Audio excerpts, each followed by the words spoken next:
I am Chef Curtis McCann. So in my opinion, being an entrepreneur is putting in a lot of work and hopefully it pays off. So it's not one of those things where you're just gonna like pop up and people are just gonna like bleed to you and just throw you money and support you. It gets discouraging, it gets really rough, but you have to keep at it.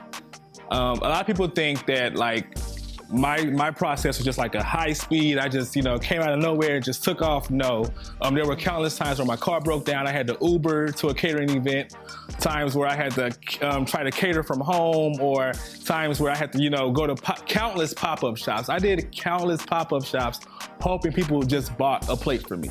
Just buy something, taste it. And at one point I'm like, hey, just taste it. Like, it's free. You can have it. Like, I don't care. But just to kind of get myself out there and create awareness for myself, because nobody's going to support your brand or push your brand as much as you are. Don't ever expect them to. They never will. The Creole soul concept came from my grandma, who was from the South, Juanitas. So that's the name, Juanitas Creole Soul Cafe. That's my grandma. Just kind of having a love for Southern food.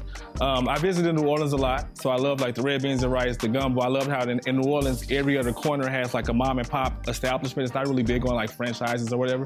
So I was like, that would be pretty amazing to kind of do in St. Louis. So I always, wanted to make sure that when I did my restaurant, it still had that same mom and pop, nostalgia kind of feeling to it. Well, before this, I was strictly catering for 2 years. It was Catered by Curtis LLC. I had no intention, no thoughts of opening a restaurant at all. I was working with a friend and they were like, you know what, you really should probably sell this food more often. You make a lot of money. I was like, well, I like cooking, I like making food, money, okay, let's think about it. So we did pop-ups. They were really, really good, really successful. So we got here. Originally, we just wanted to do like a food truck, but that wasn't as efficient as far as like doing catering and cooking at the level that we were doing it. So we found this spot, I think on Craigslist maybe. We were just kind of scrolling through, and it stood out, and then we ended up here. I would say Dutchtown has been super, super, super supportive since we opened August 1st. They came to the grand opening, they all patronized, they post us weekly. They show a great amount of support.